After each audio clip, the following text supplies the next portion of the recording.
ஒரு கல்லூரியிலிருந்து ஒரு பசு முழுக்க மாணவர்கள் இவரை பார்க்க வந்துட்டாங்க ஏவிஎம்க்கு. அப்ப நான் கூட இருக்கேன்.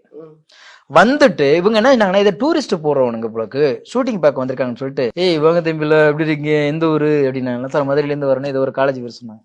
சரி போய் சாப்பிடுங்க, சாப்பிட்டுங்க நான் வந்துடுறேன் அப்படின்னு சொல்லிட்டு எல்லாத்தையும் சாப்பாடு வாங்கி முடியா அப்படின்னு சொல்லிட்டு போயிட்டாரு அவரு. போயிட்டு வந்ததுக்கு அப்புறம் கூப்பிட்டு, அப்புறம் ஊர்ல சுத்தி பாத்தீங்களா, சரி எப்ப ஊருக்கு பத்திரமா போங்க அப்படின்னாரு. அப்புறம் ஒருத்தர் வந்தான், இல்ல சார் பார்க்க வந்ததே உங்களை தான் பார்க்க வந்தோம். எதுக்கு அப்படின்னாரு.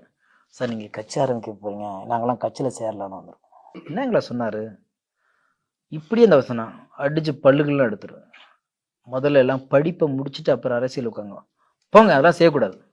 கோபத்துல வீட்டுக்கு தெரியுமா சொல்லிட்டு வந்தீங்களா, நீங்களாம் வந்துருவீங்களா அப்படின்னு என்னென்னமோ சொல்லி திட்டிட்டு படிப்பு முடிச்சுட்டு வெளில வாங்க எல்லாரும்.